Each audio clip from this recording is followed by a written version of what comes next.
Marrakech est une ville située dans le centre du Maroc, au pied des montagnes de l'Atlas. Marrakech est surnommée la ville rouge, ou la ville ocre, en référence à la couleur rouge d'une grande partie de ses immeubles, et de ses maisons. Marrakech et son aire urbaine comptent, en 2020, un peu plus d'1 million d'habitants. Par sa population, la ville est la troisième agglomération du pays, à égalité avec sa rivale historique, Fès, derrière Casablanca et Rabat. Cité impériale, au même titre que Meknès, Fès et Rabat, Marrakech fut la capitale du Maroc, pendant près de 350 ans, sous les dynasties almoravides, 11e, 12e siècle, almohade, 12e, 13e siècle, saadienne, 16e, 17e siècle, ainsi que sous le règne de Mohamed Ben Abdallah, de l'actuelle dynastie alaouite, régnant de 1757 à 1790. Marrakech abrite une vaste médina de 600 hectares, la plus peuplée d'Afrique du Nord, et classée au patrimoine mondial de l'humanité par l'UNESCO. Grâce à la vitalité de sa médina, vieille de 900 ans, ses infrastructures hôtelières de classe mondiale, et son climat ensoleillé, Marrakech s'est imposée comme la capitale incontestée du tourisme au Maroc. Desservie par le deuxième aéroport du pays, en termes de trafic, l'aéroport Marrakech-Ménara, la ville a accueilli en 2019, près de 3 millions de visiteurs. Étymologie et origine du nom. Plusieurs hypothèses coexistent quant à l'origine du nom de la ville. La plus répandue considère que le nom de Marrakech est une contraction du berbère Amur, N, Yaku ou Amur a pour signification par, l'eau, promesse, protection et Yaku, et ses variantes, Yu et Yaku, signifient Dieu. L'expression contemporaine Amur N, Ebi, ou Ebi est un autre mot pour Dieu, emprunté à l'arabe, Rabbi, Monseigneur, signifie protection de Dieu. Toutefois, d'autres voient en Amur un augmentatif du mot Amur qui signifie pays. Amur, N, Yaku prendrait alors le sens de terre de Dieu. Une étymologie alternative moins répandue, propose l'interprétation de terre de parcours. Les sources médiévales arabophones, ont été nombreuses à proposer des origines arabes au nom de Marrakech. Louis de Roy et Marianne Mulon, auteurs du dictionnaire de noms de lieux, reprennent l'idée selon laquelle le nom viendrait de l'arabe Marukh la bien paré, de, ornementé, enjolivé. Influence du nom. Le mot Maroc et ses équivalents dans les différentes langues européennes sont directement dérivés du mot Marrakech. Dès les années 1130, 60 ans après la fondation de la cité, le nom apparaît dans les sources latines pour désigner la capitale de l'Empire almoravide. Au XIVe siècle, on recense les formes Maroc en catalan, dont dérive le nom français, Maruco en castillan, Morocco en toscan, et Marocco en portugais. Sans doute la forme la plus ancienne, les S finaux étant jointés en portugais. Au XVe siècle, le Portugal exerce une forte pression militaire sur le Maroc. Le pays est scindé en deux, les Ouattacides ayant pour capitale Fès et régnant sur le nord du Maroc, et les Intata, puis les shérifs saadiens, régnant sur Marrakech et le sud du pays. La littérature géographique européenne entérine alors l'idée que le Maghreb, Al-Aqsa, se compose des royaumes de Fès et de Maroc. C'est finalement le nom de la capitale du Sud qui finit par s'imposer à tout le pays. En outre, jusqu'au XXe siècle, le Maroc était connu en Orient, sous le nom de Marrakech, appellation toujours d'actualité en Iran. Pendant la période almohade, Marrakech était réputé pour son artisanat du cuir. Le tannage des peaux y était déjà réalisé dans les tanneries de Bab de Bag, à l'est de la ville. Les accessoires de cuir confectionnés à Marrakech étaient si renommés, que l'on commença à parler en Castille de maroquineria pour les désigner. Ce terme a fini par se propager dans d'autres langues comme le français, la maroquinerie servant à désigner l'activité, ainsi que les articles utilisant comme matière principale le cuir. Capitale des empires almoravides et almohades, Marrakech, Mourrakouche, fut fondée en l'an 1071, en 463 de l'Hégire, par le souverain berbère sanadodjien almoravide, Youssef ben Tachfine, et sa reine Zeynab Nezaouia, elle aussi d'origine berbère. Très vite, à Marrakech, sous l'impulsion des Almoravides, pieux guerriers et austères savants, venus de l'actuel désert mauritanien, de nombreuses mosquées et médersas, écoles de théologie coranique, furent construites, ainsi qu'un centre commercial, drainant le trafic entre le Maghreb occidental et l'Afrique subsaharienne. Marrakech grandit rapidement et s'imposa, comme une métropole culturelle et religieuse influente, supplantant Agmat et Sigil Massa. Des palais furent édifiés également, et ornés avec le concours d'artisans andalous, venus de Cordoue et de Séville, qui apportèrent le style omeyyade, caractérisé par des coupoles ciselées, et des arcs polylobés. Cette influence andalouse fusionna avec les éléments sahariens et ouest-africains, et fut synthétisée dans une architecture originale, totalement adaptée à l'environnement spécifique de Marrakech. La ville devint la capitale de l'émirat almoravide, un empire euro-africain qui s'étendait des rives du fleuve Sénégal, jusqu'au centre de la péninsule ibérique, et du littoral atlantique marocain, jusqu'à Alger. La cité fut ensuite fortifiée par le fils de Youssef ibn Tachfine, Ali ben Youssef, lequel fit édifier vers 1122-1123, des remparts encore visibles, pendant qu'Youssef ben Tachfine menait des campagnes victorieuses en Al-Andalus, soumettant les roitelets des Taïfa et repoussant les offensives de la Castille, et de l'Aragon. Son épouse, Zeynab Nezaouia, exerçait à Marrakech un pouvoir important, avec toutes les prérogatives d'une véritable reine. La médersa ben Youssef.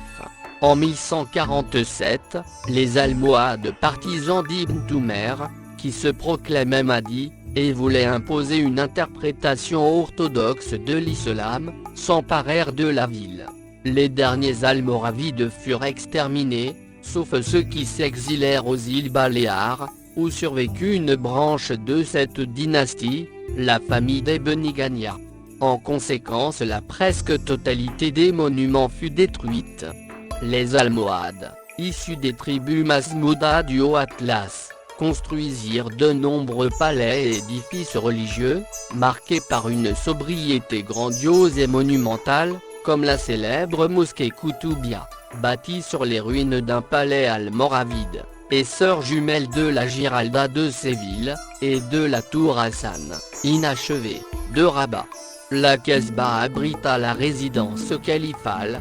Depuis le règne d'Abd al-Mumin, le souverain almohade portait le titre de calife, rivalisant ainsi avec le lointain califat oriental des Abbassides de Bagdad, agrémenté d'un hôpital dans lequel exerça le médecin andalou, Ibn Tufal.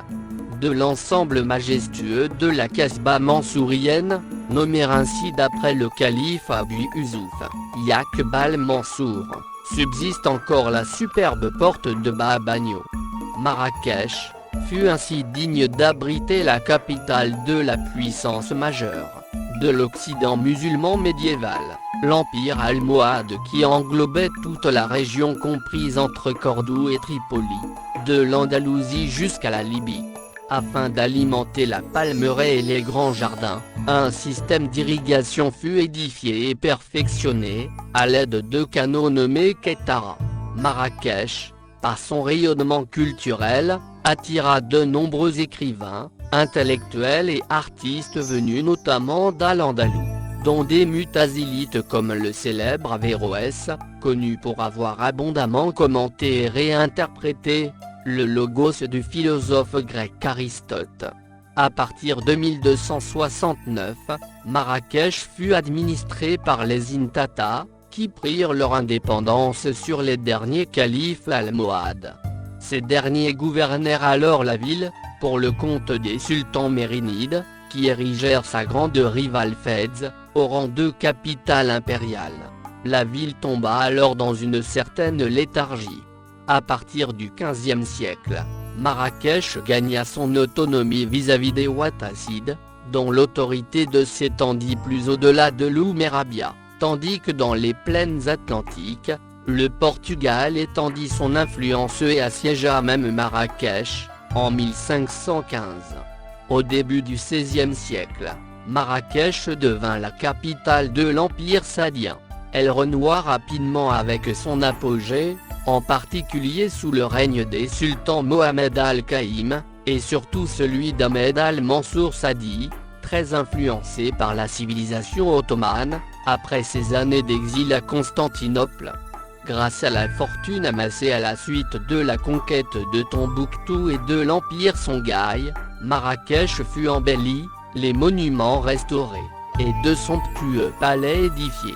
Le palais El Badi, bâti par Ahmed al-Mansour, était une réplique de l'Alhambra de Grenade, réalisée avec les matériaux les plus précieux provenant des 3 continents de l'ancien monde: marbre d'Italie, granit d'Irlande, or d'Afrique de l'Ouest, porphyre des Indes, jade de Chine, et Cetra, doté de 360 pièces et 200 fontaines.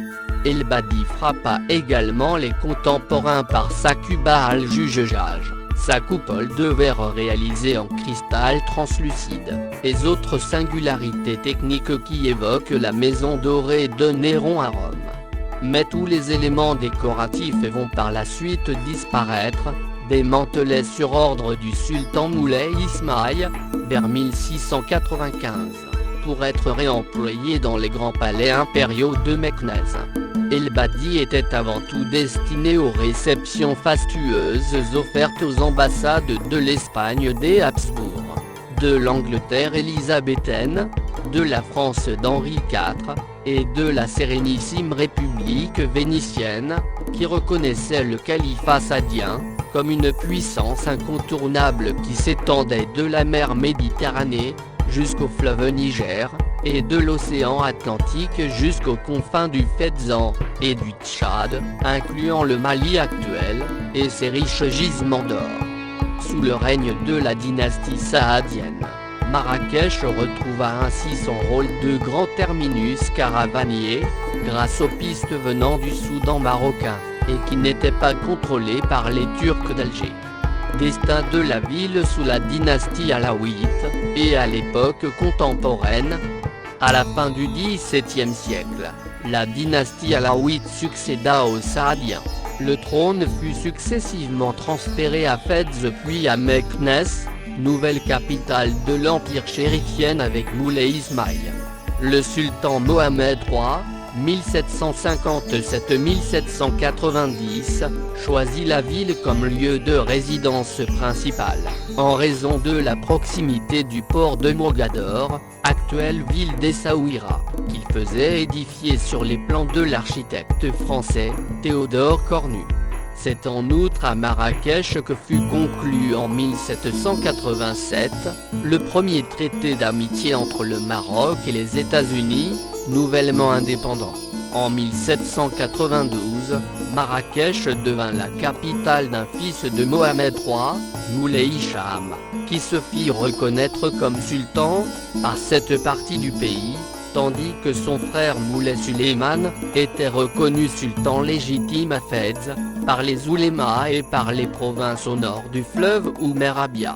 Il s'ensuivit une guerre entre les 2 sultans rivaux, qui s'acheva par la défaite de Hicham en 1796, malgré le soutien de l'Espagne de Charles IV, qui s'immisçait dans les affaires internes marocaines. Marrakech fut reconquise par Suleiman en 1797, et la ville réintégra le territoire du Makhzen de Fès. Au début du XXe siècle, Marrakech connut plusieurs années de troubles. Après la mort du grand vizir, Bahamed, en 1900, véritable régent de l'empire chérifien durant la minorité du jeune sultan, Abdelaziz, le pays était en proie à l'anomie, aux révoltes tribales, au complot des grands féodaux, sans compter les intrigues européennes. En 1907, Moulay Abdelhafid, Khalifa, représentant du Makhzen, à Marrakech, fut proclamé sultan par les puissantes tribus du Haut Atlas, et par certains oulémas qui niaient la légitimité de son frère, Abdelaziz. C'est également en 1907, que fut assassiné un médecin français, installé à Marrakech, le docteur Émile Mauchamp, suspecté d'espionnage au profit de son pays. La France saisit cette affaire pour faire pénétrer ses troupes au Maroc, depuis Oujda à l'est, et Casablanca à l'ouest. L'armée coloniale française se heurta néanmoins à une solide résistance animée par Ahmed Aliba, un fils du grand cheikh Maël Aïna, monté de Tiznit, où il a été proclamé sultan. Après la bataille de Sidi Bou Othman, qui vit la victoire de la colonne Mangin sur les forces d'Aliba, septembre 1912, les Français s'emparèrent de Marrakech, qui entra ainsi dans le protectorat français du Maroc, instauré en 1912. La conquête avait été facilitée par le ralliement des tribus imezoarnes et de leurs chefs appartenant à la puissante famille des Glaouis, considérée comme l'une des grandes lignées aristocratiques de la région. L'un d'entre eux, Tamil El Glaoui, devint célèbre en accédant au poste de pacha de Marrakech, nommé par le sultan Moulay Oussef, avec l'aval du maréchal Lyautey, résident général de France au Maroc. El Glaoui occupera cette fonction, durant toute la durée du protectorat, 44 ans. Le pacha s'illustra par sa collaboration avec les autorités françaises, qui trouva son point d'orgue avec le complot visant à détrôner Sidi Mohamed Ben Youssef, Mohamed V, pour le remplacer par le cousin du sultan légitime, Mohamed Ben Arafa, surnommé le sultan fantoche, et désigné par le résident général Augustin Guillaume. Tamil El Glaoui, déjà réputé pour ses fréquentations prestigieuses, notamment l'amitié de Winston Churchill, et son train de vie fastueux, digne d'un véritable monarque, devint ainsi un symbole marquant de l'ordre colonial au Maroc. Il ne put néanmoins s'opposer à la montée en puissance du sentiment nationaliste, ni à l'hostilité d'une part croissante de la population. Il ne put non plus s'opposer aux pressions de la France, qui consentit à se défaire de son protectorat marocain, en raison du désastre de la guerre d'Indochine, et du début de la guerre d'Algérie. Après 2 exils successifs, en Corse, puis à Madagascar, Sidi Mohamed Ben Youssef fut autorisé à rentrer au Maroc, en novembre 1955, et ce retour signa la fin du règne despotique du Glaoui, sur son fief de Marrakech, actant ainsi l'accession du pays à l'indépendance. À partir des années 1960-1970, Marrakech devient une destination de la G7 occidentale, notamment sous l'impulsion de plusieurs personnalités, comme Yves Saint-Laurent. Depuis le début du millénaire, Marrakech s'impose comme la capitale incontestée du tourisme au Maroc, la ville rouge accueillant en 2019, près de 3 millions de visiteurs, pour un total de 8 300 000 nuitées. En 2020, la ville paie néanmoins un lourd tribut lors de l'épidémie de Covid-19. D'un point de vue économique, la pandémie met un coup d'arrêt à l'industrie touristique, moteur économique de la ville. Ensuite, d'un point de vue sanitaire, Marrakech est, avec Casablanca, une des villes les plus lourdement touchées par la propagation du virus, et la ville est régulièrement la cible de mesures de quarantaine, et de blocus ciblés de quartiers.